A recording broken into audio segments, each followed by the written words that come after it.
इकट्ठे कर दियागा। सियासतदान नहीं मैं इकट्ठे कर सकता ते ना ही मैं अपने स्टेज से किसी भी पार्टी के बंदे नूं या सियासतदानों को बोलने का हुक्म है। मैं हमेशा ये गल कहना कि जितने मैं जाऊँगा मैं हीरे लेके आऊँगा, वो हीरे दी गल्लां जरूर सुनियो। मेरे नाल जिन्ने भी बंदे चल रहे हैं, मेरे पुत्र समान, मेरे भरा, मेरे सज्जन, मेरे मीत और मेरे जरनैल ने इस धरती पर मैनूं उम्मीद है कि वो जरनैलों की फौज एडी वड्डी होगी कि थोड़े सारे दुख अपने हिक दे विच समा के थोड़ी लड़ाई लड़नगे। ये मेरी गल का यकीन रखियो जी। प्रोफैसर साहब आयो जी, भोगल साहब एक बहुत ही मेरे साथी जेडे मेरे नाल मोढे नाल मोढा ला के तुर रहे हैं थोड़े पिछे, उन्होंने विचार जरूर सुनियो। मैं थोड़े सामने बोलूंगा। Thank you so much. तुसीं मेरी गल का यकीन करके चलो कि इहो जिहे बंदियां दी पंजाब नूं पहुंच नहीं। आओ इलाका वासियों, ਅੱਜ ਜਦੋਂ ਅਸੀਂ ਆ ਰਹੇ ਸੀ ਰਸਤੇ ਦੇ ਵਿੱਚ ਕੁਝ ਚਰਚਾ ਚੱਲਦੀ ਰਹਿੰਦੀ ਹੈ, ਕਿਉਂਕਿ ਭਾਜੀ ਤੇ ਬਹੁਤ ਸਾਰੇ ਜਿਹੜੇ ਪੰਜਾਬ ਨਾਲ ਪਿਆਰ ਕਰਨ ਵਾਲੇ ਲੋਕ ਹੈ, ਉਹਨਾਂ ਨੂੰ ਹਮੇਸ਼ਾ ਚਿੰਤਾ ਰਹਿੰਦੀ ਹੈ ਕਿ ਸਾਡਾ ਅੰਦੋਲਨ ਕਿਵੇਂ ਚੱਲ ਰਿਹਾ, ਕਿੱਦਾਂ ਚੱਲ ਰਿਹਾ, ਕੀ ਹੋਣਾ ਚਾਹੀਦਾ, ਪੂਰੇ ਭਾਰਤ ਵਿੱਚ ਕੀ ਹੋ ਰਿਹਾ।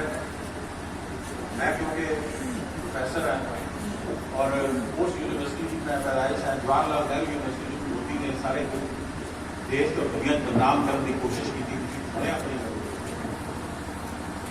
तो कुछ विचार चर्चा हो रही थी, मैंने कहते यार आज तुम जरूर बोलना है। मैं प्रोफैसर वाली गल करूँगा, उसके सारे लोग जोड़े ने वो जोश वाली गल्लां करेंगे, कहते नहीं बोलना। तो मैं दो गल्लां तुहाडे नाल साझा करा, फिर भाजी अपनी गल रखणगे। देखो ये जो संघर्ष आप इन्ने जोश नाल खुदे हुए हैं, बहुत वधिया सिग्नल दे रहे हैं सारे भारत के। इस गल की चर्चा हो रही है कि दूसरे प्रांतों के मेरे साथ उस वेले पढ़ते विद्यार्थी से मेरे दोस्त उतों फीडबैक आती रहती है कि लोग पंजाब पढ़ते। मेरे तो पहला जोड़े प्रधान साहब बोल रहे थे, गुरजीत सिंह बहुत सोहना बोल रहे थे, मैं सुनिया गुरजीत सिंह साहब सॉरी बहुत सोहना। मैं इस करके उन्होंने इंटरप्ट नहीं किया, मैंने क्या कहा कि पहला बोलो, मैं कहता मैं बोलो तो बहुत सोहना बोलो। बस मैं इसे इन्नी गल ऐड करनी है कि साडा जिहड़ा ये संघर्ष है, नो डाउट खेतीबाड़ी के बिल पास होए तो असीं उठे, सानूं सेक लगा, लेकिन सानूं ये पता होना चाहिए कि ये जिहड़ी समस्या हैगी है ये इस को किते ज़्यादा अगे तक चली। बहुत सारे साडे साथियों को शायद इस गल का पता हो या कुछ को ना पता हो, जो ये 3 बिल पास किए गए धक्केशाही के नाल राज्य सभा जिस वेले पास किए गए, उस वेले उत्ते लेबर कोड बिल भी जोड़ा है उस ही धक्के नाल पास किया गया। मजदूरों के हक भी उस बिल के होए, क्योंकि ये मसला खेतीबाड़ी का ज़्यादा जोर पड़ गया। उन्होंने बिलों की गल हजे बहुत घट हो रही है। जोड़े मजदूर वर्ग के जोड़े हक से उन्होंने उत्ते भी एडा ही जबरदस्त काम हो रहा। ये सारी जी प्रोसैस है ये असीं देख रहे हैं कि 1990 तो चल रहा प्राइवेटाइजेशन का। आखिर के उन्होंने खेती के उत्ते एग्रीकल्चर के सैक्टर से प्रवान किया। तो साडी जिहड़ी जिन्हों असीं उदारवाद की व्यवस्था कह देते हैं, न्यू लिबरलिज्म कह देते हैं, सारा कुछ कह देते हैं, या कॉरपोरेट वर्ल्ड आजकल वर्ल्ड भी सारा सुन रहे हो असीं, ये एक बहुत बड़ा खतरा जिहड़ा है वो बन के साडे सामने आ रहा है। ये जिहड़ा किसानी बिल पास करना ये उसका एक सिम्पटम है। जिवें एक बीमारी के बहुत सारे जिहड़े लक्षण होंगे ने, वह एक जोड़ा है खतरनाक लक्षण है। तो सानू इन्हां सारिਆਂ ਨੂੰ समझना होगा कि कला किसानी का मसला नहीं है, ये पंजाब के या देश के हर वर्ग के लोगों को जोड़े है उन्हों का नुकसान हो रहा है, मजदूर वर्ग का नुकसान हो रहा है, दलित वर्ग का नुकसान हो रहा है। ईवन जोड़े छोटे उद्योग हैं ਇਹੋ ਜਿਹੇ पंजाब में, मैं बड़े उद्योगों की गल नहीं करता, अडानी अंबानी सारे जानते हो, लेकिन पंजाब के अडानी अंबानी नहीं है, छोटे उद्योग है, उन्हों का नुकसान हो रहा। और इस तरह का एक जोड़ा है गल पेश की जा रही है कि शायद जिवें किसान के उद्योगपति आपस में कोई उन्होंने दुश्मनी है, यही कोई दुश्मनी नहीं। साढ़े जोड़े हित ने वो कितने ना कितने आपस में मिलते हैं। समाज जो अपना रोल प्ले करते हैं, किसान भरा अपना रोल प्ले करते हैं, मजदूर वर्ग अपना रोल प्ले करता है। सो इन्होंने सारिਆਂ ਨੂੰ ही खतरा है और उन्होंने सारिਆਂ ਨੂੰ ही इकट्ठे होने की लोड़ है। सो मैं जोड़े इतने किसान आगू सत्कारयोग साढ़े आए हुए हैं, उन्होंने मैं बेनती करूँगा कि असी इस साड़ी जी लड़ाई है इस दूसरे सारे जोड़े वर्ग है उन्होंने भी उन्होंने जो कॉन्फिडेंस है जित के नाम ले, क्योंकि लगातार कोशिश हो रही है समाज के वड्डियां पाने। बहुत खतरनाक विचारधारा इस सरकार जी असली लगी बैठी है वो है, किस तरह उन्होंने लड़ाया है लोगों को, पोलराइजेशन जी है की जा रही है। कभी वो जोड़ा है सिटीजन एक्ट के उत्ते आके या किसानी के एक्ट के उत्ते आके या पंजाब के कोई इदा के बयान दिते जा रहे हैं जिवें जोड़े साडे ਅਸੀਂ ਇੱਥੇ ਇਕੱਠੇ ਰਹੇ ਹਾਂ, ਸਦੀਆਂ ਤੋਂ ਇਕੱਠੇ ਰਹੇ। ਗੁਰੂ ਸਾਹਿਬਾਨ ਦਾ ਸੁਣਿਆ ਰਿਹਾ ਹੈ ਕਿ ਹਿੰਦੂ ਸਿੱਖ ਔਰ ਜਿਹੜੇ ਸਾਡੇ ਜਿਹੜੇ ਦਲਿਤ ਨੇ ਸਾਂਝੇ ਨੇ, ਲੇਕਿਨ ਅੱਜ ਇਹੋ ਜਿਹੀ ਜਿਹੜੀ ਹੈ ਕੋਸ਼ਿਸ਼ ਕੀਤੀ ਜਾ ਰਹੀ ਹੈ ਗਾਹੇ ਬਗਾਹੇ ਕਿ ਕਿਸੇ ਤਰੀਕੇ ਨਾਲ ਇਹ ਪਾੜਾ ਪਿਆ ਰਹੇ ਔਰ ਉਹ ਇਕੱਠੇ ਨਾ ਹੋਣ, ਕਿਉਂਕਿ ਉਹਨਾਂ ਨੂੰ ਪਤਾ ਜਿੱਦਣ ਇਕੱਠੇ ਹੋ ਗਏ ਉਸ ਦਿਨ ਤਾਂ ਲੜਾਈ ਜਿੱਤ ਗਏ। ਸੋ ਇਸ ਦੁਸ਼ਮਣ ਦੀ ਜਿਹੜੀ ਇਹ ਸਰਕਾਰ ਹੈ, ਸਾਡੀ ਵੀ ਸਰਕਾਰ ਹੈ, ਚੁਣੀ ਗਈ ਹੈ, ਲੇਕਿਨ ਅਨਫੋਰਚੂਨੇਟਲੀ ਉਹਨਾਂ ਦੀ ਐਟੀਟਿਊਡ ਇਹ ਹੈ। ਸੋ ਅਸੀਂ ਉਸ ਤੋਂ ਖਬਰਦਾਰ ਹੋ ਕੇ ਇਸ ਪ੍ਰਤੀ ਸਜਗ ਰਹਿਣਾ ਹੈ ਕਿ ਵੰਡੇ ਨਾ ਜਾਈਏ, ਤੋੜੇ ਨਾ ਜਾਈਏ। ਮੈਂ ਮਾਫ ਕਰਨਾ ਹੈ ਕਿ ਅਕਸਰ ਕਿਹਾ ਜਾਂਦਾ ਕਿ ਪੰਜਾਬ ਜਿਹੜਾ ਹੈ ਸੂਰਬੀਰਾਂ ਦੀ ਧਰਤੀ ਹੈ, ਲੇਕਿਨ ਇਹਦਾ ਹੀ ਵੱਡਾ ਇਤਿਹਾਸ ਇੱਥੇ ਗਦਾਰਾਂ ਦਾ ਵੀ ਹੈ। ਤੁਸੀਂ ਸਾਰੇ ਜਾਣਦੇ ਹੋ ਪੈਰ ਪੈਰ ਤੇ ਗਦਾਰ ਵੀ ਪੈਦਾ ਹੋਏ ਨੇ। ਉਹਨਾਂ ਤੋਂ ਖਬਰਦਾਰ ਰਹਿਣ ਦੀ ਬਹੁਤ ਬੜੀ ਜ਼ਰੂਰਤ ਹੈ, ਇਕੱਠੇ ਰਹਿਣ ਦੀ ਜ਼ਰੂਰਤ ਹੈ। ਇਹ ਸੰਘਰਸ਼ ਸਿਰੇ ਚੜੂਗਾ, ਇਸ ਦੇਸ਼ ਦੀ ਕਿਸਮਤ ਬਦਲੂਗੀ। ਇਸ ਵੇਲੇ ਅਸੀਂ ਬਹੁਤ ਪਰੇਸ਼ਾਨ ਹਾਂ, ਨੋ ਡਾਊਟ ਅਸੀਂ ਇਕੱਠੇ ਹੋਏ, ਲੇਕਿਨ ਇਹੀ ਸੰਘਰਸ਼ ਜਿਹੜਾ ਹੈਗਾ ਨਾ ਕਿ ਇਸ ਖੇਤੀ ਦੇ ਦਿਲਾਂ ਦਾ ਜਿਹੜਾ ਹੈ ਪਾਸਾ ਮੁੜੇਗਾ, ਇਸ ਦੇਸ਼ ਦੀ ਕਿਸਮਤ ਦਾ ਪਾਸਾ ਵੀ ਮੁੜੇਗਾ। ਮੈਨੂੰ ਯਕੀਨ ਹੈ, ਸਾਨੂੰ ਸਾਰਿਆਂ ਨੂੰ ਯਕੀਨ ਹੈ, ਔਰ ਇਸੇ ਯਕੀਨ ਨਾਲ ਅਸੀਂ ਸਾਰੇ ਲੋਕਾਂ ਨੂੰ ਨਾਲ ਲੈ ਕੇ ਅੱਗੇ ਚੱਲਣਾ। ਇਹੀ ਮੇਰਾ ਸਨੇਹ। ਮੈਂ ਬੇਨਤੀ ਕਰਦਾ ਭਾਜੀ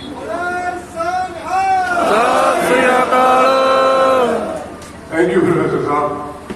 ਤੁਹਾਡੇ ਅੱਗੇ ਬੰਦਿਆਂ ਦੀਆਂ ਗੱਲਾਂ ਜਿਹੜੀਆਂ ਨੇ ਉਹ ਬਹੁਤ ਨਾਚੀਜ਼ ਨੇ, ਸਾਂਭ ਕੇ ਰੱਖਣ ਵਾਲੀਆਂ। ਗੱਜ ਵੱਜ ਕੇ ਮੇਰੇ ਨਾਲ ਫਤਿਹ ਬੁਲਾਏ ਜੇ ਸਾਰੇ। ਯੋਗਰਾਜ ਸਿੰਘ ਸਪੁੱਤਰ ਸ਼ਹੀਦ ਬਾਬਾ ਦੀਪ ਸਿੰਘ ਜੀ ਦੀ ਫਤਿਹ ਸਾਰੇ ਕਬੂਲ ਕਰਿਓ। ਵਾਹਿਗੁਰੂ ਜੀ ਦਾ ਖਾਲਸਾ, ਵਾਹਿਗੁਰੂ ਜੀ ਕੀ ਫਤਿਹ। ਮੇਰੇ ਪਿਆਰਿਓ, ਮੇਰੇ ਸੱਜਣੋ, ਮੇਰੇ ਲਖਤੇ ਜਿਗਰੋ, ਮੇਰੀ ਪੰਜਾਬ ਦੀ ਧਰਤੀ ਤੇ ਰਹਿਣ ਵਾਲੇ ਲੋਕ, ਮੈਂ ਇੱਕ ਗੱਲ ਜ਼ਰੂਰ ਕਹਿਣਾ ਚਾਹੁੰਦਾ ਕਿ ਉਹ ਧਰਤੀ ਹੈ ਜਿੱਥੇ ਹਰ ਮੁਸਲਮਾਨ, ਹਰ ਹਿੰਦੂ, ਹਰ ਸਿੱਖ, ਈਸਾਈ, ਬੇਸ਼ੱਕ ਉਹ ਦਲਿਤ ਹੋਵੇ, ਕੋਈ ਹੋਵੇ, ਸਾਡਾ ਮਜ਼ਦੂਰ ਜਿਹੜਾ ਇੱਟਾਂ ਚੱਕਦਾ, ਸਫਾਈ ਕਰਦਾ, ਜਿਹੜਾ ਸੜਕਾਂ ਸਾਫ਼ ਕਰਦਾ, ਮੇਰਾ ਸਿਰ ਝੁਕਦਾ ਉਹਦੇ ਸਾਹਮਣੇ, ਕਿਉਂਕਿ ਸਾਡੀ ਪੰਜਾਬ ਦੀ ਧਰਤੀ ਇੱਕ ਇਹੋ ਜਿਹੀ ਧਰਤੀ ਹੈ ਜਿਹੜਾ ਸਾਰਿਆਂ ਨੂੰ ਬੁੱਕਲ 'ਚ ਲੈ ਕੇ ਚੱਲਦੀ ਹੈ। ਇਹ ਗੁਰੂ ਸਾਹਿਬ ਨੇ ਫਰਮਾਨ ਕੀਤਾ ਸੀ, ਏਕ ਨੂਰ ਤੇ ਸਭ ਜਗ ਉਪਜਿਆ, ਕੌਣ ਭਲੇ ਕੋ ਮੰਦੇ। ਆਪਾਂ ਸਾਰੇ ਇੱਕ ਆ। ਮੇਰਾ ਇੱਕ ਪਹਿਲੀ ਗੱਲ ਜ਼ਰੂਰ ਤੁਸੀਂ ਸੁਣਿਓ ਕਿ ਆਪਾਂ ਸਾਰਿਆਂ ਨੂੰ ਇਕੱਠੇ ਲੈ ਕੇ ਚੱਲਣਾ। ਕੋਈ ਹੋਵੇ, ਇਹ ਸਿਰਫ ਪੰਜਾਬ ਦੀ ਧਰਤੀ ਦੇ ਉੱਤੇ ਹੀ ਗੱਲ ਹੋ ਸਕਦੀ ਹੈ ਕਿ ਭਾਵੇਂ ਝਾੜੂ ਮਾਰਦਾ ਬੰਦਾ ਤੇ ਭਾਵੇਂ ਜਗੀਰਦਾਰ ਹੈ ਤੇ ਭਾਵੇਂ ਜ਼ਮੀਂਦਾਰ ਹੈ, ਕੋਈ ਵੀ ਹੈ, ਉਹ ਸਾਰੇ ਇੱਕ ਦੂਜੇ ਦਾ ਸਤਿਕਾਰ ਉਨਾ ਹੀ ਕਰਦੇ ਆ ਜਿੰਨਾ ਗੁਰੂ ਸਾਹਿਬ ਦਾ ਕਰਿਆ ਕਰਦੇ ਸੀ। ਇਹ ਬਹੁਤ ਜ਼ਰੂਰੀ ਗੱਲ ਹੈ। ਆਪਣੇ ਵਿੱਚ ਵੰਡੀਆਂ ਪਾਉਣ ਦੀਆਂ ਬਹੁਤ ਲੋਕਾਂ ਨੇ ਕੋਸ਼ਿਸ਼ ਕੀਤੀਆਂ, ਧਰਮ ਦੇ ਨਾਂ ਤੇ, ਵਰਗ ਦੇ ਨਾਂ ਤੇ, ਇਹ ਫਲਾਨਾ ਹੈ, ਇਹ ਧਿਮਕਾ ਹੈ, ਕਿਉਂਕਿ ਆਪਾਂ ਨੂੰ ਚੁਗਲੀ ਸੁਣਨ ਦੀ ਬਹੁਤ ਆਦਤ ਹੈ।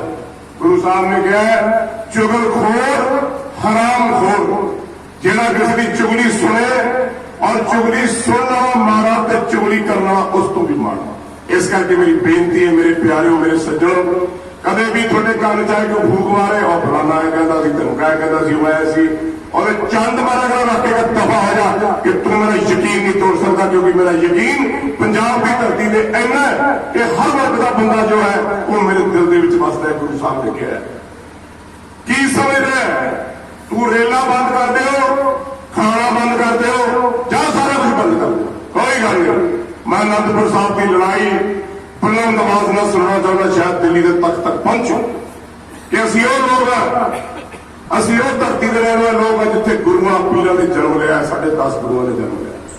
ਅਨੰਦਪੁਰ ਸਾਹਿਬ ਦੀ ਲੜਾਈ ਹੋਈ, 9 ਮਹੀਨੇ ਲੜਾਈ ਚੱਲੀ।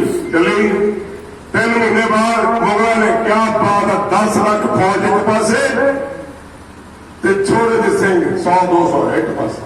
ਕਮਾਲ ਹੈ, ਇਹ ਵੀ ਇਹੀ ਕਰਨਾ ਚਾਹੁੰਦੇ। 10 ਲੱਖ ਕੀ ਤੂੰ ਸਾਰਾ ਹਿੰਦੁਸਤਾਨ ਚੱਕ ਕੇ ਲਿਆ। ਸਵਾਦ ਦੇਖੀ, ਸਿੱਧਕ ਦੇਖੀ ਸਾਡਾ, ਲੇਕਿਨ ਇੱਕ ਗੱਲ ਜ਼ਰੂਰ ਮੈਂ ਕਹਿਣਾ, ਆਪਾਂ ਸ਼ਾਂਤੀ ਬਣਾ ਕੇ ਰੱਖੀਏ। ਮੈਂ ਹੱਥ ਜੋੜ ਕੇ ਬੇਨਤੀ ਕਰਦਾ ਤੁਹਾਨੂੰ ਸਾਰਿਆਂ ਨੂੰ, ਜੇ ਤੁਸੀਂ ਮੈਨੂੰ ਆਪਣਾ ਪੁੱਤਰ, ਆਪਣਾ ਭਾਈ, ਆਪਣਾ ਸੱਜਣ, ਆਪਣਾ ਮੀਤ ਸਮਝਦੇ ਹੋ, ਸ਼ਾਂਤੀ ਬਣਾ ਕੇ ਰੱਖਿਓ ਜੀ।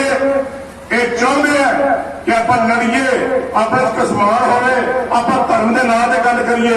ਇਹ ਕਹਿਣ ਲਓ ਜੀ ਪੰਜਾਬ ਦੇ ਵਿੱਚ ਤਾਂ ਬਹੁਤ ਸ਼ਾਂਤੀ ਹੋ ਗਈ ਹੈ ਤੇ ਹੁਣ ਅਸੀਂ ਗਵਰਨਰ ਰਾਜ ਲੈਣਾ। ਇਸ ਗੱਲ ਦਾ ਖਿਆਲ ਰੱਖਿਓ ਜੀ। ਜੇ ਗੁਰੂ ਸਾਹਿਬਾਨ ਆਪਣੇ ਸਿੰਘਾਂ ਦੇ ਨਾਲ ਅਨੰਦਪੁਰ ਸਾਹਿਬ ਦੀ ਧਰਤੀ ਤੇ 9 ਮਹੀਨੇ, 3 ਮਹੀਨੇ ਬਾਅਦ ਰਾਸ਼ਨ ਵੀ ਮੁੱਕ ਗਿਆ ਸੀ, ਪਾਣੀ ਵੀ ਮੁੱਕ ਗਿਆ ਸੀ। ਪੁਰਾਣੇ ਬਜ਼ੁਰਗਾਂ ਨੂੰ ਇਸ ਗੱਲ ਦਾ ਪਤਾ ਹੋਊਗਾ, ਨਵਿਆਂ ਨੂੰ ਪਤਾ ਨਹੀਂ, ਇਤਿਹਾਸ ਦਾ ਪਤਾ ਕਿ ਨਹੀਂ ਪਤਾ। ਜਵਾਨੀ ਨੂੰ ਜ਼ਰੂਰ ਮੈਂ ਇਤਿਹਾਸ ਸੁਣਾਉਣਾ ਚਾਹੁੰਦਾ ਤਾਂ ਕਿ ਮਾੜੀ ਮੋਟੀ ਜ਼ਿੰਦਗੀ ਦੇ ਵਿੱਚ ਉਹਨੂੰ ਅਹਿਸਾਸ ਹੋਵੇ ਕਿ ਗੱਜ ਸਾਡੇ ਤੇ ਨਹੀਂ, ਗਰਮੀ ਤੁਹਾਡੇ ਤੇ ਵੀ ਕਰਨੀ ਹੈ ਸਾਰੇ ਨਾਲ। ਉਸ ਤੋਂ ਬਾਅਦ ਉਹਨਾਂ ਰਾਸ਼ਨ ਬੰਦ ਕੀਤਾ ਤੇ ਗੁਰੂ ਸਾਹਿਬ ਨੇ ਕਿਹਾ ਕੋਈ ਗੱਲ ਨਹੀਂ 6 ਮਹੀਨੇ ਉਸ ਤੋਂ ਬਾਅਦ ਅਨੰਦਪੁਰ ਸਾਹਿਬ ਦੀ ਧਰਤੀ ਤੇ ਜੰਗ ਚੱਲੀ ਹੈ, ਭੁੱਖੇ ਤੇ ਆਏ।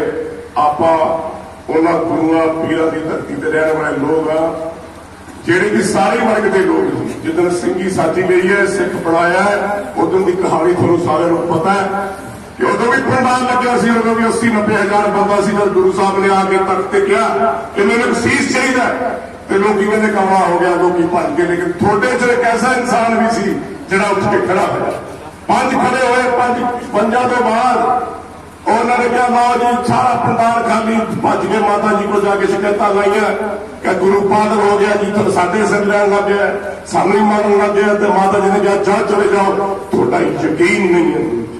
ਔਰ ਜਿਸ ਬੰਦੇ ਦਾ ਯਕੀਨ ਨਹੀਂ ਹੈ ਉਹ ਜ਼ਿੰਦਗੀ 'ਚ ਕਦੇ ਵੀ ਤਰੱਕੀ ਨਹੀਂ ਕਰ ਸਕਦਾ। ਮੇਰਾ ਪਰਮਾਤਮਾ ਦੇ ਵਿੱਚ, ਗੁਰੂ ਘਰ ਦੇ ਵਿੱਚ ਬਾਬਾ ਦੀਪ ਸਿੰਘ ਜੀ ਮੇਰੇ ਪਿਤਾ ਜੀ, ਮੇਰੇ ਸ਼ਹੀਦ, ਮੇਰੇ ਕਰਤਾ ਧਰਤਾ, ਮੇਰੇ ਦੇਵੀ ਦੇਵਤੇ, ਮੇਰੇ ਪੀਰ ਪੈਗੰਬਰ, ਮੇਰੇ ਰਿਸ਼ੀ ਮੁਨੀ, ਮੈਂ ਉਹਨਾਂ ਦੀ ਚਰਨਾਂ ਦੀ ਸੌਂ ਖਾ ਕੇ ਕਹਿੰਦਾ ਮੈਨੂੰ ਇੰਨਾ ਯਕੀਨ ਹੈ ਕਿ ਪਰਮਾਤਮਾ ਦੇਖ ਵੀ ਰਿਹਾ ਹੈ ਤੇ ਸੁਣ ਵੀ ਰਿਹਾ ਹੈ ਤੇ ਕੰਪਿਊਟਰ ਤੇ ਰਜਿਸਟਰ ਵੀ ਹੋ ਰਿਹਾ ਕੌਣ ਕੀ ਕਰ ਰਿਹਾ। ਕਰਮੀ ਆਪੋ ਆਪਣੀ ਕੇ ਨੇੜੇ ਕੇ ਦੂਰ। ਇਹ ਕਰਮ ਨੇ, ਇਹ ਆਪਣੇ ਨੂੰ ਕਰਮ ਯੋਗੀ ਹੈ ਧਰਤੀ ਕਹਾਉਂਦੀ ਸੀ। ਲੇਕਿਨ ਇਹ ਜੋ ਕਰਮ ਕਰ ਰਹੇ ਨੇ ਅੱਜ, ਕਿਸਾਨਾਂ ਨੂੰ ਬਾਹਰ ਕੱਢ ਕੇ, ਮਜ਼ਦੂਰਾਂ ਨੂੰ ਬਾਹਰ ਕੱਢ ਕੇ, ਵਰਗ ਦੇ ਲੋਕਾਂ ਨੂੰ ਬਾਹਰ ਕੱਢ ਕੇ ਇਹ ਦਿਖਾਉਣਾ ਚਾਹੁੰਦੇ ਆ ਅਸੀਂ ਤੁਹਾਡਾ ਰਾਸ਼ਨ ਵੀ ਬੰਦ ਕਰ ਦਿਆਂਗੇ, ਅਸੀਂ ਤੁਹਾਡੀਆਂ ਟ੍ਰੇਨਾਂ ਵੀ ਬੰਦ ਕਰ ਦਿਆਂਗੇ, ਅਸੀਂ ਤੁਹਾਡਾ ਵੀ ਬੰਦ ਕਰ ਦਿਆਂਗੇ। ਮੈਂ ਲੜਕਾ ਕੇ ਕਹਿੰਦਾ ਸਾਰਾ ਕੁਝ ਹੀ ਬੰਦ ਕਰ ਦਿਓ।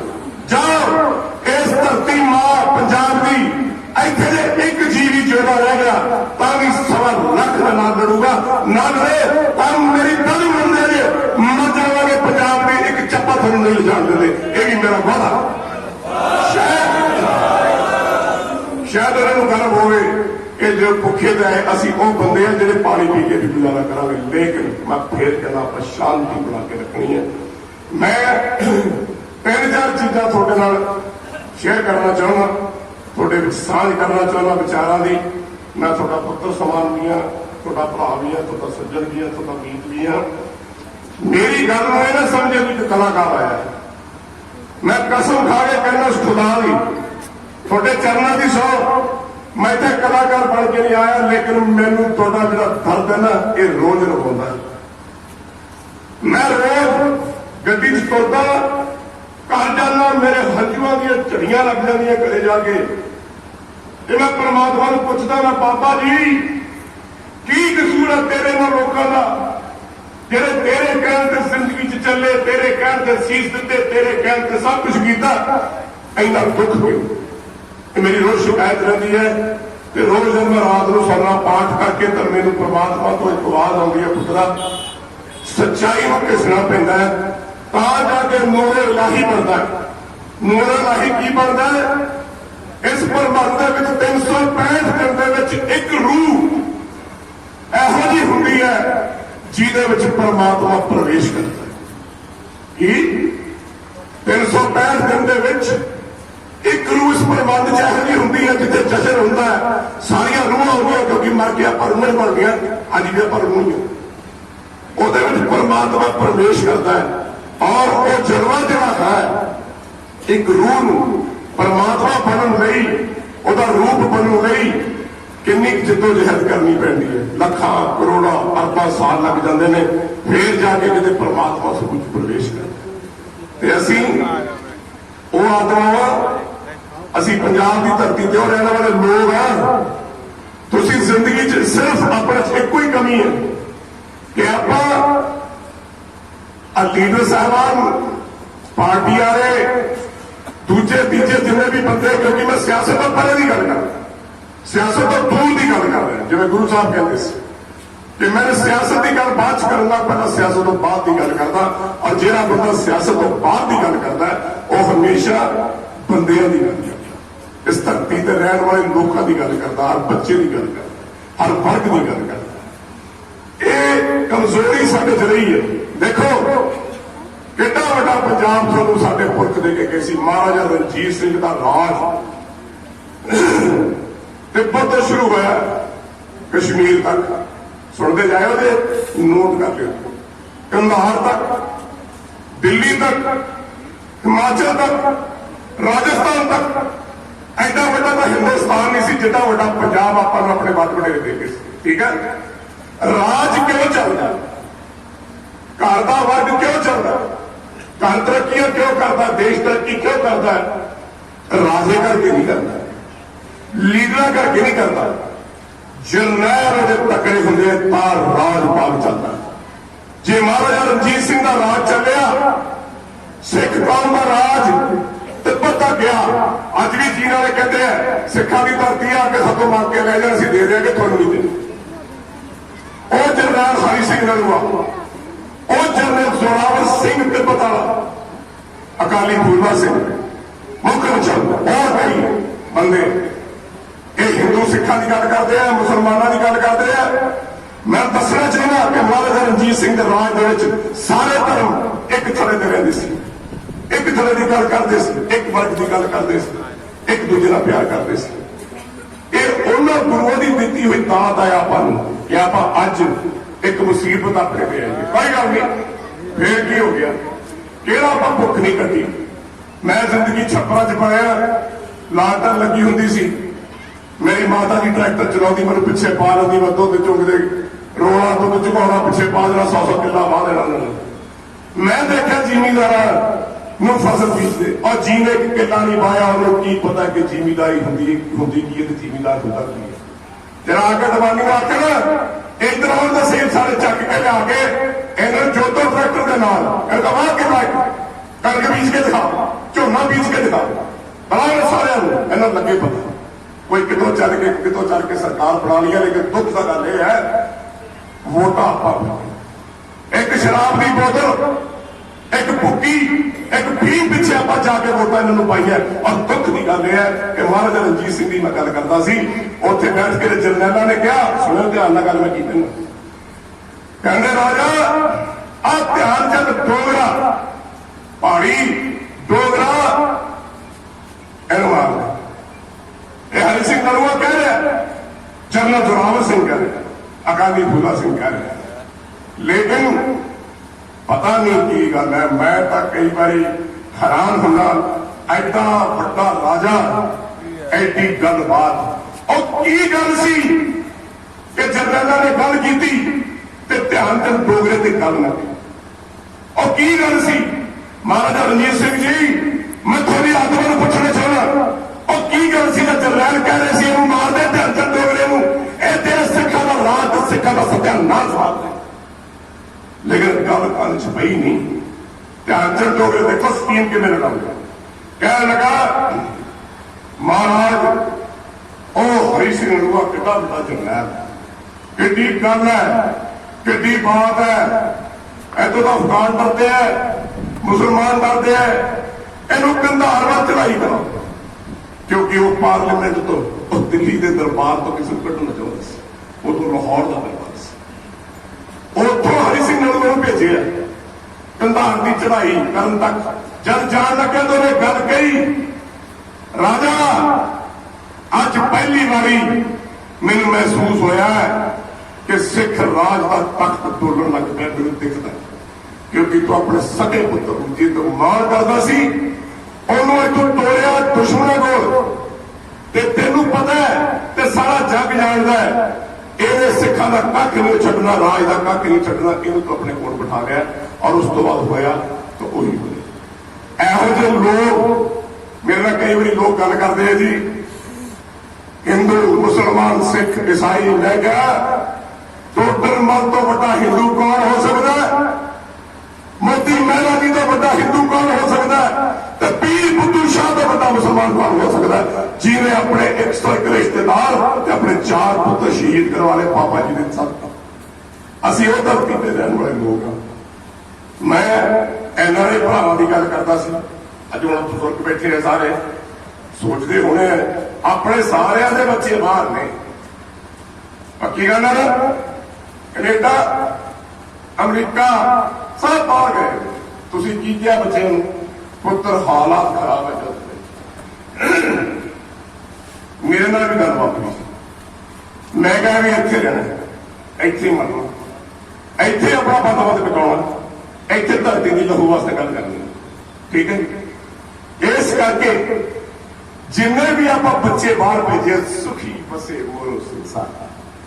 ਵਾਹ, ਕਮਾਲ ਕਰਦੀ ਆਪਾਂ ਆਪਣਾ ਘਰ ਆਪ ਹੀ ਉਜਾੜ ਕੇ ਰੱਖਦਾ। ਕਿਤੇ ਦਾ ਹਰਗੋਬਿੰਦ ਸਾਹਿਬ ਜੀ ਨੇ ਕਿਹਾ ਸੀ, ਪੁੱਤਰ ਨਿਸ਼ਾਨ ਬੀਵੀ ਇਮਾਨ ਦੌਲਤ ਗੁਜਰਾਨ, ਕਿਹਾ ਸੀ ਸਭ ਨੂੰ।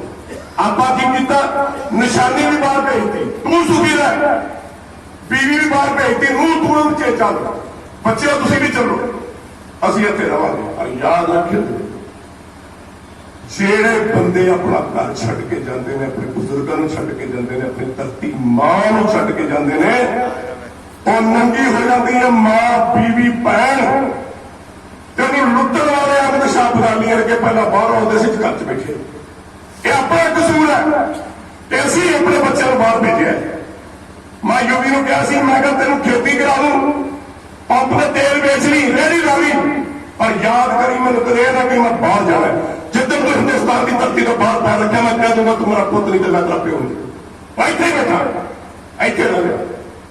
ਇਸ ਕਰਕੇ ਮੈਂ ਇਹਨਾਂ ਦੇ ਭਰਾਵਾਂ ਨੇ ਗੱਲ ਕਹਿਣਾ ਚਾਹੁੰਦਾ, ਬਹੁਤ ਚੰਗਾ ਤੁਸੀਂ ਸਪੁੱਤਰਾਂ ਨੂੰ ਭੇਜਿਆ, ਧੀਆਂ ਨੂੰ ਭੇਜਿਆ, ਚੰਗਾ ਤਾਂ ਨਹੀਂ ਕੀਤਾ, ਪਰ ਚਲੋ ਹਾਲਾਤ ਤੁਸੀਂ ਕਹਿੰਦੇ ਇਹੋ ਜਿਹੇ ਸੀਗੇ, ਇਸ ਕਰਕੇ ਅਸੀਂ ਭੇਜਤਾ। ਮੈਂ ਉਹਨਾਂ ਨੂੰ ਹੱਥ ਜੋੜ ਕੇ ਇੱਕ ਗੱਲ ਕਹਿੰਦੀ, ਸਾਨੂੰ ਗਵਰਨਮੈਂਟ ਦੇ ਪੈਸੇ ਦੀ ਲੋੜ ਨਹੀਂ, ਸਾਨੂੰ ਸਾਡੇ ਪਿੰਡਾਂ 'ਚ ਕਿਸੇ ਦੀ ਲੋੜ ਨਹੀਂ, ਸਰਪੰਚਾਂ ਦੀ ਲੋੜ ਨਹੀਂ, ਕਿਸੇ ਲੀਡਰਾਂ ਦੀ ਲੋੜ ਨਹੀਂ, ਕਿਸੇ ਪਾਰਟੀ ਦੀ ਲੋੜ ਨਹੀਂ। ਤੁਸੀਂ ਇੱਕ ਇੱਕ ਪਿੰਡ ਗੋਦ ਲੈ ਲਓ।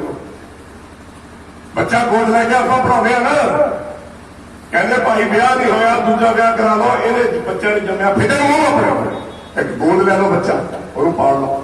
ਇੱਕ ਇੱਕ ਪਿੰਡ ਗੋਦ ਲੈ ਲਓ, ਪੰਜਾਬ ਸਵਰਗ ਬਣ ਜਾਏਗਾ, ਕੈਨੇਡਾ ਬਣ ਜਾਏਗਾ, ਅਮਰੀਕਾ ਬਣ ਜਾਏਗਾ। ਆ ਲੁਧਿਆਣਾ ਦੇ ਕੋਲ ਕਿਹੜਾ ਪਿੰਡ ਆ ਬਾਈ? ਚੱਕਰ ਪਿੰਡ। ਉਹ ਚੱਕਰ ਪਿੰਡ ਦੇ ਵਿੱਚ NRIਆਂ ਨੇ ਜੋ ਪਿੰਡ ਬਣਾਇਆ, ਜਾ ਕੇ ਦੇਖਿਓ, ਪੈਰਿਸ ਲੱਗਦਾ। ਮੈਂ ਠੀਕ ਹੈ, ਪੈਰਿਸ ਲੱਗਦਾ। ਉੱਥੇ ਇੱਕ ਇੱਕ ਸੜਕ, ਇੱਕ ਘਰ ਐ ਲੱਗਦਾ ਜਿਸ ਵਿੱਚ ਕੈਨੇਡਾ ਤੁਰੇ ਫਿਰਦੇ ਆ। ਇਹ ਮੇਰੀ NRI ਭਰਾਵਾਂ ਨੂੰ ਇੱਕ ਹੱਥ ਜੋੜ ਕੇ ਬੇਨਤੀ। ਪੰਜਾਬ ਦੀ ਧਰਤੀ ਦੀ ਗੱਲ ਕਰੀਏ, ਇੰਦਰਾ ਗਾਂਧੀ ਨੇ 18 ਸਟੇਟਾਂ 'ਚ ਰਾਜ ਕੀਤਾ, ਪੰਜਾਬ ਦੀ ਧਰਤੀ ਤੇ ਰਾਜ ਨਹੀਂ ਹੋਇਆ। BJP 19 ਸਟੇਟਾਂ 'ਚ ਰਾਜ ਕਰਦੀ ਹੈ, ਪੰਜਾਬ ਦੀ ਧਰਤੀ ਤੇ ਰਾਜ ਹੈ ਨਹੀਂ। ਅੰਗਰੇਜ਼ਾਂ ਨੇ ਰਾਜ ਕੀਤਾ, ਪੰਜਾਬ ਦੀ ਧਰਤੀ ਤੇ ਰਾਜ ਨਹੀਂ ਹੋਇਆ, ਬਾਅਦ 'ਚ ਹੋਇਆ, ਫਿਰ ਉਸ ਤੋਂ ਬਾਅਦ ਛੁਡਾ ਵੀ ਗਿਆ। ਕਿਸੇ ਨੂੰ ਗਲਤਫਹਿਮੀ ਨਹੀਂ ਹੋਣੀ ਚਾਹੀਦੀ ਕਿ ਪੰਜਾਬ ਦੀ ਧਰਤੀ ਕੋਈ ਭੇਡ ਬੱਕਰੀ ਹੈ ਤੇ ਆਪਾਂ ਲੈ ਕੇ ਤੁਰ ਪਈਏ। ਇੱਕ ਗੱਲ ਭੇਡ ਬੱਕਰੀ ਤੋਂ ਮੈਨੂੰ ਯਾਦ ਆਈ, ਉਹਨੇ ਗੱਲ ਹੋਰ ਦੱਸਦੇ ਆ ਕਿ ਲੁਧਿਆਣੇ ਦੇ ਵਿੱਚ ਪ੍ਰੋਫੈਸਰ ਸਾਹਿਬ ਨੂੰ ਇਸ ਗੱਲ ਦਾ ਪਤਾ ਹੈ ਔਰ ਇਹਨਾਂ ਨੇ ਮੈਨੂੰ ਦੱਸੀ ਹੈ, ਉੱਥੇ ਇੱਕ ਬੰਦਾ ਬੈਠਾ ਹੈ BJP ਵਾਲਾ, ਉਹ ਲਾਇਸੈਂਸ ਬਣਾ ਰਿਹਾ ਅਸਲੇ ਦੇ, 5 ਲਾਇਸੈਂਸ ਅਸਲੇ ਦੇ, ਬੋਰੀਆਂ ਭਰ ਕੇ ਲਾਇਸੈਂਸ ਬਣ ਰਿਹਾ ਹੈ। RSS ਇੰਨੀ ਪੰਜਾਬ ਧਰਤੀ ਵਿੱਚ ਆ ਚੁੱਕੀ ਹੈ, ਤੁਮ ਚੁੱਕੀ ਹੈ, ਸ਼ਾਇਦ ਤੁਹਾਨੂੰ ਇਸ ਚੀਜ਼ ਦਾ ਅੰਦਾਜ਼ਾ ਨਹੀਂ। ਤੇ ਜਦ ਤੁਹਾਨੂੰ ਕੀ ਕਿਹਾ ਜਾ ਰਿਹਾ, ਤੁਹਾਡੇ ਕੋਲ 3 ਅਸਲੇ ਭਾਈ ਇੱਕ ਜਮਾ ਕਰੋ। ਇਹ ਅੱਜ ਦੀ ਗੱਲ ਤੁਹਾਨੂੰ ਮੈਂ ਦੱਸ ਰਿਹਾ ਔਰ ਲਾਓ, ਮੈਂ ਹਰ ਇੱਕ ਗੱਲ ਤੁਹਾਨੂੰ ਹੋਰ ਦੱਸਣ ਲੱਗੇ। ਉਸ ਗੱਲ ਦਾ ਜਵਾਬ ਤੁਸੀਂ ਮੈਨੂੰ ਸਾਰੇ ਦਿਓ ਜੀ। 128 ਬੰਦੇ ਅੰਮ੍ਰਿਤਸਰ ਡਿਸਟ੍ਰਿਕਟ ਦੇ ਵਿੱਚ, ਤਰਨ ਡਿਸਟ੍ਰਿਕਟ ਦੇ ਵਿੱਚ ਨਕਲੀ ਸ਼ਰਾਬ ਪੀ ਕੇ ਮਰ ਗਏ। ਇਹ ਪਤਾ ਸਾਰੀ ਗੱਲ ਦਾ, ਮਰ ਗਏ। ਜੁਲਾਈ ਅਗਸਤ ਦੀ ਗੱਲ ਹੈ। ਜਦ ਦੀ ਇਨਕੁਆਇਰੀ ਸ਼ੁਰੂ ਹੋਈ, ਸਿਰ ਨਗੇ ਝੁਕਾਏਗਾ, ਜਿਹੜਾ ਝੁਕਾਵੇ ਉਹ ਦੇਣਦਾ। ਉਹਦੀ ਇਨਕੁਆਇਰੀ ਸ਼ੁਰੂ ਹੋਈ। ਉਸ ਇਨਕੁਆਇਰੀ ਦੇ ਵਿੱਚ 7 ਮੌਜੂਦਾ MLA, ਇੱਕ MP, ਨਾਂ ਨਹੀਂ ਮੈਂ ਲੈਣਾ, ਨਾ ਲਊਂਗਾ ਜੋ ਵਕਤ ਜੇ ਹੱਥ ਸੀ ਕਦੇ ਰੱਬ ਨੇ ਸੱਤਾ ਦੇ ਦਿੱਤੀ, ਹਰੀ ਸਿੰਘ ਨਲੋਏ ਦਾ ਰਾਜ ਕਰੂਗਾ, ਦੇਖੋ ਬਣਦਾ। ਠੀਕ ਹੈ, ਉਹ ਇਨਕੁਆਇਰੀ ਜਦ ਹੋਈ, ਇਹ ਬੰਦੇ ਦਿੱਲੀ ਗਏ, ਅਮਿਤ ਸ਼ਾਹ ਦੇ ਕੋਲ ਪੈਰੀ ਪੈ ਗਏ। ਇਹ ਰੋਜ਼ ਹੁੰਦਾ ਸਾਡੇ ਨਾਲ, ਸਦੀਆਂ ਤੋਂ ਹੁੰਦਾ ਆ ਰਿਹਾ। ਸਾਨੂੰ ਬੁਝਾਉਂਦੇ ਸੀ ਮਰ ਜਾ ਕੇ ਅਸੀਂ ਮਾਰਨਾ ਆਦੇ ਬੱਚੇ ਬਾਰੇ ਗਾਣੇ ਵਾਲੇ ਜਿੱਦਾਂ ਰੋਂਦੇ ਨੇ, ਮੈਂ ਤੁਹਾਨੂੰ ਐਕਟਿੰਗ ਕਰਕੇ ਦੱਸ ਸਕਦਾ ਕਿਵੇਂ ਰੋਂਦੇ ਉੱਥੇ ਜਾ ਕੇ। ਇਹ ਆਪਣੀਆਂ ਪੱਗਾਂ ਵੀ ਲਾ ਕੇ ਰੱਖ ਦਿੰਦੇ ਇਹਨਾਂ ਦੇ ਪੈਰ 'ਚ, ਸਾਨੂੰ ਬਚਾ ਲਓ। ਉਹਨੇ ਕੀ ਕੀਤਾ, ਇਨਕੁਆਇਰੀ ਅੰਮ੍ਰਿਤਸਰੋਂ ਦਿੱਲੀ ਬਣਾ ਲਈ।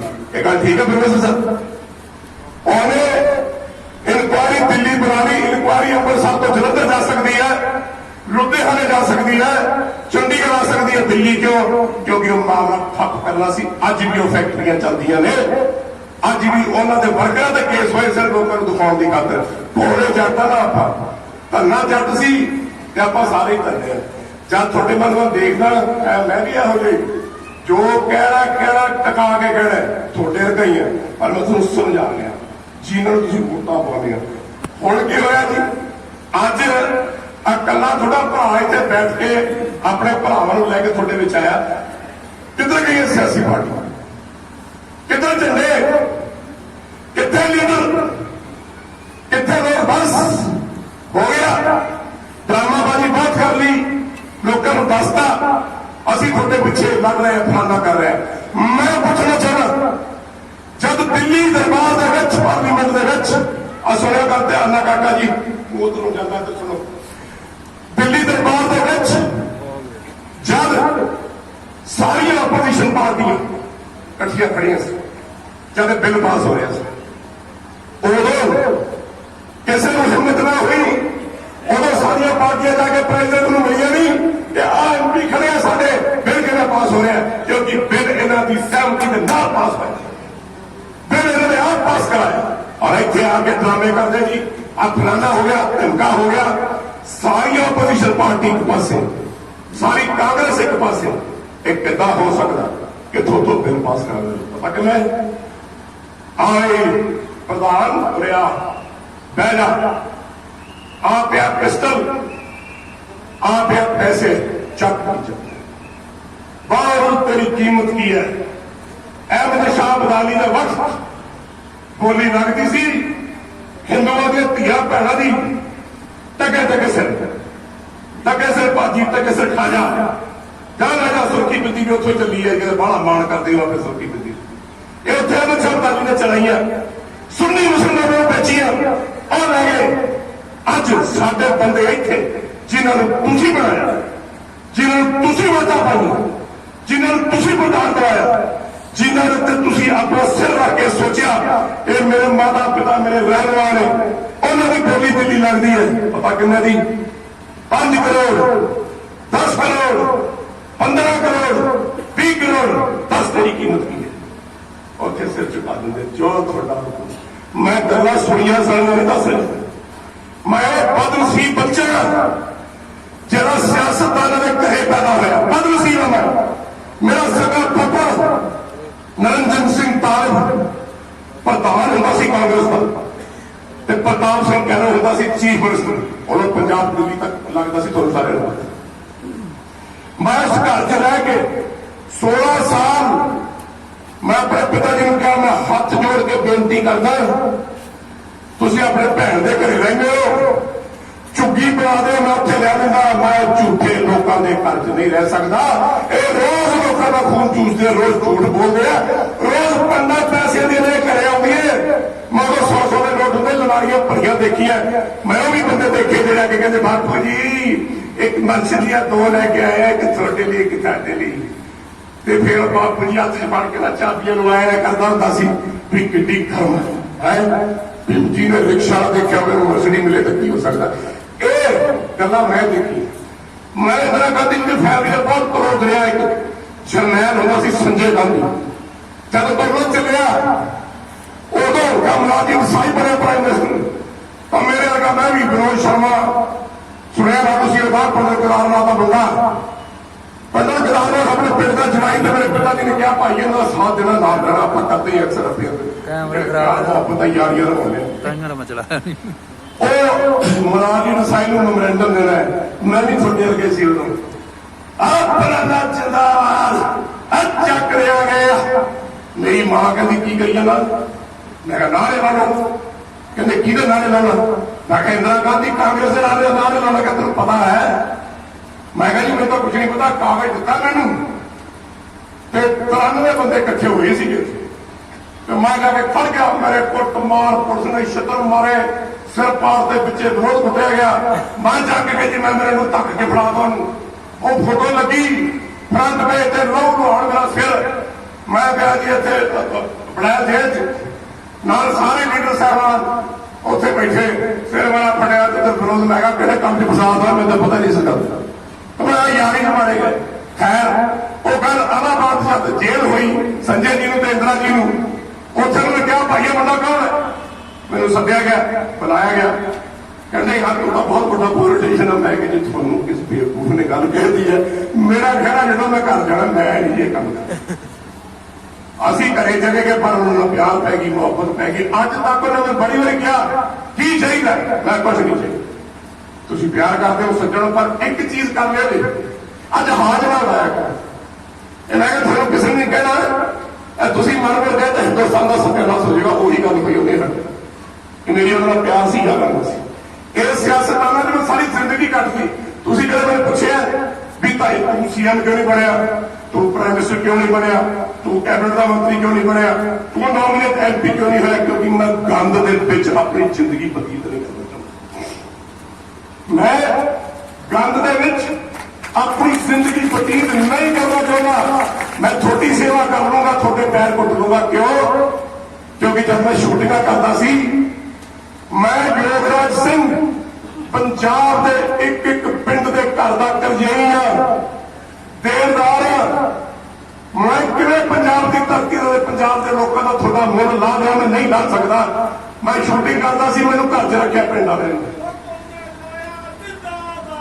ਸਾਡਾ ਪੁੱਤਰ, ਸਾਡਾ ਬੇਟਾ, ਭਾਈ ਜੀ ਨੇ ਜਾਣਾ ਜਾਓ ਹੋਟਲਾਂ 'ਚ ਰਹੋ, ਸਾਡਾ ਪੁੱਤਰ ਇੱਥੇ ਰਹੇਗਾ। ਰਾਤ ਨੂੰ ਰੋਟੀ ਮਿਲਣੀ ਖਾਣ ਨੂੰ, ਸਾਗ ਮੱਕੀ ਦੀ ਰੋਟੀ ਮਾਤਾ ਵਾਲੇ ਬਣਾਉਣੀ ਆ, ਅਸੀਂ ਗੱਲਾਂ ਕਰਨੀਆਂ। ਤੇ ਮੇਰੇ ਘਰ ਦੇ ਪੁੱਛਦੇ ਤੂੰ ਠੀਕ ਹੈ? ਮੈਂ ਕਿਹਾ ਮੈਨੂੰ ਤਾਂ ਐਂ ਲੱਗਦਾ ਵੀ ਇੰਨਾ ਪਿਆਰ ਮੈਨੂੰ ਪੰਜਾਬ ਦੇ ਪਿੰਡਾਂ 'ਚੋਂ ਮਿਲਦਾ ਹੈ, ਮੈਂ ਕਰਜ਼ਾ ਕਿਵੇਂ ਲਾਉਂਗਾ? ਔਰ ਹਰ ਪਿੰਡ ਦੇ ਵਿੱਚ ਇੱਥੇ ਸੀ ਜੱਟਾਂ ਦੀ ਜ਼ਮੀਨ ਮਿੱਧ ਦੇਣੀ। ਮੈਂ ਕਹਿੰਦਾ ਬਾਪੂ ਜੀ ਆਹ ਫਸਲ ਖਰਾਬ ਹੋ ਗਈ, ਪੈਸੇ ਲੈ ਲਓ। ਤੇ ਮੈਨੂੰ ਕਿਹਾ ਤੇਰੀ ਸ਼ਰਮ ਨਹੀਂ ਆਉਂਦੀ? ਤੂੰ ਸਾਡਾ ਪੁੱਤ ਹੈ, ਤੂੰ ਇੰਨੀ ਸੇਵਾ ਕਰਦਾ ਪੰਜਾਬੀਆਂ ਦੀ, ਤੂੰ ਕਿੱਲਾ ਕਹਿੰਦਾ ਤੂੰ ਭਾਵੇਂ ਸਾਰੀ ਕਣਕ ਮਿੱਧ ਦੇ। ਇਹ ਪਿਆਰ ਜੱਟਾਂ ਦਾ ਮੈਂ ਲੈ ਕੇ ਤੁਰਿਆ, ਜਿਹਦਾ ਦਰਦ ਮੈਨੂੰ ਮਹਿਸੂਸ ਹੁੰਦਾ। ਮੈਂ ਸ਼ਾਇਦ ਕਦੇ ਵੀ ਇਹ ਕੰਮ 'ਚ ਨਹੀਂ ਸੀ ਆਉਣਾ ਤੇ ਨਾ ਹੀ ਕਦੇ ਪਹਿਲਾਂ ਕਦੇ ਆਇਆ ਸੀ, ਪਰ ਮੈਨੂੰ ਦੁੱਖ ਇਸ ਗੱਲ ਦਾ ਹੁੰਦਾ ਜਿੱਦਣ ਇਹ ਗੱਲ ਹੋਈ ਉਦੋਂ ਮੈਂ ਟਾਹਲਾ ਸਾਹਿਬ ਬੈਠਾ ਸੀ ਬਾਬਾ ਦਰਸ਼ਨ ਸਿੰਘ ਜੀ ਦੇ ਕੋਲ। ਤੇ ਮੈਂ ਬਾਪੂ ਨੂੰ ਕਿਹਾ, ਮੈਂ ਕਿਹਾ ਜੀ ਬਹੁਤ ਹੋ ਗਈ ਮੇਰੀ ਜ਼ਿੰਦਗੀ, ਬਹੁਤ ਕੁਝ ਹੋ ਗਿਆ, ਜਦ ਜ਼ਿਆਦਾ ਰਹੂੰਗਾ ਫਿਰ ਹੋਰ ਸੋਚ ਆਊ, ਫਿਰ ਹੋਰ ਮਨ ਆਊ, ਫਿਰ ਬਾਪ ਬਦਲਣਗੇ ਤੇ ਹੁਣ ਬਸ ਬਾਤ ਹੋ ਗਈ, ਬਾਪੂ ਜੀ ਕੋਲ ਰਹਿਣਾ ਹੁਣ ਬਸ। ਪੰਜ ਸਿੰਘ ਦਾਗ ਲਾ ਦਿੰਦੇ ਸਤਿ ਸ੍ਰੀ ਅਕਾਲ। ਉਹਨੇ ਮੈਨੂੰ ਕਿਹਾ ਬਹਿ ਜਾ ਬੇਟਾ, ਅਜੇ ਗੁਰੂ ਘਰ ਨੇ ਤੇ ਤੋਂ ਬਹੁਤ ਸੇਵਾਵਾਂ ਲੈਣਾ। ਮੈਂ ਗਰੀਬ ਆਦਮੀ, ਗੁਰੂ ਦੀ ਜੁੱਤੀ ਦੀ ਮਿੱਟੀ ਨਹੀਂ, ਦੇਖੋ ਸੇਵਾਵਾਂ ਲੈਣਾ। ਅਜੇ ਟੁੱਟੇ ਨੂੰ ਜੋੜਨਾ, ਅਜੇ ਤੂੰ ਬਹੁਤ ਕੰਮ ਕਰਨਾ। ਮੈਂ ਬਾਬਾ ਦੇ ਪੈਰ ਫੜ ਕੇ ਰੋਣ ਲੱਗ ਗਿਆ। ਮੈਂ ਮਹਾਰਾਜ ਮੈਂ ਤੇ ਛੋਟਾ ਕਿੱਥੇ, ਮੇਰੀ ਕੀ ਔਕਾਤ? ਮੈਂ ਤਾਂ ਗੁਰੂ ਘਰ ਦਾ ਕੁੱਕਰ ਕੁੱਤਾ ਜੋ ਬੈਠ ਕੇ ਸੋਚ ਰਿਹਾ ਕਿ ਕਦੇ ਗੁਰੂ ਮੇਰੇ ਵੀ ਮੂੰਹ 'ਚ ਦੁੱਖ ਪਾ ਦੂਗਾ। ਮੈਂ ਤਾਂ ਉਹ ਕੁੱਕਰ, ਤੁਸੀਂ ਮੈਨੂੰ ਕਿਹੜੇ ਕੰਮ ਲਈ ਲਾ? ਕਹਿੰਦੇ ਨਹੀਂ, ਬਾਬਾ ਦੀਪ ਸਿੰਘ ਜੀ ਮਹਾਰਾਜ ਦਾ ਫਰਮਾਨ ਆਇਆ, ਇਹਨੂੰ ਸੁਣਿਆ ਦਿਓ ਕਿ ਯਾਰ ਕੰਮ ਕਰਨਾ। ਉਧਰ ਦਾ ਮੈਨੂੰ ਨਹੀਂ ਸੀ ਪਤਾ, ਬਿੱਲ ਪਾਸ ਹੋਇਆ ਜਿੱਦਣ ਮੈਂ ਆਇਆ ਸ਼ਾਮ ਨੂੰ। ਉਧਰ ਕਰਦੇ ਕਰਦੇ ਜਦ ਬਿੱਲ ਪੜਿਆ, ਜਦ ਮੈਂ ਤੁਹਾਡੀ ਆਵਾਜ਼ ਸੁਣੀ ਤੇ ਮੇਰੀ ਅੱਖਾਂ 'ਚ ਬਹੁਤ ਨੀਰ ਵਗਿਆ। ਮੈਂ ਗੁਰੂ ਮਹਾਰਾਜ ਨੂੰ ਅੱਜ ਵੀ ਰੋਜ਼ ਅਰਦਾਸ ਕਰਕੇ ਆਉਣਾ, ਸੱਚੇ ਪਾਤਸ਼ਾਹ ਮੈਂ ਚੱਲਿਆ ਮਜ਼ਦੂਰਾਂ ਦੇ ਕੋਲ, ਮੈਂ ਚੱਲਿਆ ਆਪਣੇ ਜ਼ਿਮੀਂਦਾਰੀ ਭਰਾਵਾਂ ਦੇ ਕੋਲ, ਧਰਤੀ ਮਾਂ ਦੇ ਕੋਲ, ਮੇਰੀ ਲਾਜ ਰੱਖੀ, ਮੇਰਾ ਖਿਆਲ ਰੱਖੀ। ਇਹ ਗੱਲਾਂ ਤੁਹਾਡੇ ਨਾਲ ਕਰਦੇ ਹੋਏ ਨਾ ਮਨ ਬਹੁਤ ਰੋਂਦਾ, ਲੇਕਿਨ ਇੱਕ ਗੱਲ ਦਾ ਯਕੀਨ ਰੱਖਿਓ ਜੀ ਜ਼ਿੰਦਗੀ 'ਚ, ਵਿਸ਼ਵਾਸ ਰੱਖਿਓ ਜੇ ਪਰਮਾਤਮਾ ਤੇ, ਵਿਸ਼ਵਾਸ ਰੱਖਿਓ ਗੁਰੂ ਘਰ ਦੇ, ਵਿਸ਼ਵਾਸ ਰੱਖਿਓ ਸਾਰਿਆਂ ਦੇ। ਰਾਮਚੰਦਰ ਜੀ ਤੋਂ ਆਪਾਂ ਕੀ ਸਿੱਖਿਆ? ਇਹਨਾਂ ਨੂੰ ਮੈਂ ਪੁੱਛਣਾ ਚਾਹੁੰਦਾ, ਕ੍ਰਿਸ਼ਨ ਮਹਾਰਾਜ ਤੁਸੀਂ ਕੀ ਸਿੱਖੇ? ਕ੍ਰਿਸ਼ਨ ਮਹਾਰਾਜ ਨੇ ਵਿੱਚ ਬੈਠ ਕੇ ਕੌਰਵ ਤੇ ਪਾਂਡਵਾਂ ਦੇ ਵਿੱਚ ਕੀ ਆਖਿਆ ਸੀ? ਦੇਖੋ ਭਾਈ, ਇਹਨਾਂ ਦਾ ਹੱਕ ਨਾ ਲਾਓ, ਇਹਨਾਂ ਨੂੰ ਚਲੋ ਤੁਸੀਂ ਕੁਛ ਨਾ ਦਿਓ, 5 ਪਿੰਡ ਦੇ ਦਿਓ। ਇਹ ਮੈਂ ਠੀਕ ਹੈ? ਕਿਉਂ ਮੈਂ ਠੀਕ ਹੈ? ਤੁਸੀਂ ਮਹਾਭਾਰਤ ਪੜ੍ਹੀ ਹੈ, ਗੀਤਾ ਪੜ੍ਹੀ ਹੈ, ਸਾਰੇ ਨੇ ਇਹੀ ਕਿਹਾ। ਹੋਰ ਤਾਂ ਕੋਈ ਰੌਲਾ ਨਹੀਂ ਸੀ। ਤੇ ਕੀ ਕਿਹਾ ਤੇਰੇ ਬੇਟੇ? ਲੈ ਅਸੀਂ ਤਾਂ ਇਹਨਾਂ ਨੂੰ 1 ਇੰਚ ਮਿੱਟੀ ਨਹੀਂ ਦੇਣੀ। ਇਹ ਵੀ ਠੀਕ ਹੈ। ਤੁਹਾਨੂੰ ਪਤਾ ਤੇਰੇ ਵੀ ਮੇਰੇ ਭਰਾ ਹੋ, ਤੁਸੀਂ ਐਂ ਨਾ ਕਰਿਆ ਕਰੋ। ਜਿੰਨੇ ਪਿਆਰੇ ਮੈਨੂੰ ਹੈ ਉਹਨੇ ਪਿਆਰੇ ਨਾਲ ਤੁਸੀਂ। ਜਿਹੜਾ ਰੇੜੀ ਆ ਉਹ ਵੀ ਮੇਰਾ ਵੀਰ ਆ, ਮੇਰਾ ਖੂਨ ਦਾ ਤਬਕਾ ਕਰਦਾ। ਕੀ ਆਖਿਆ? ਇਸੇ ਗੱਲ ਦਾ ਰੌਲਾ ਸੀ ਬਥੇਰਾ।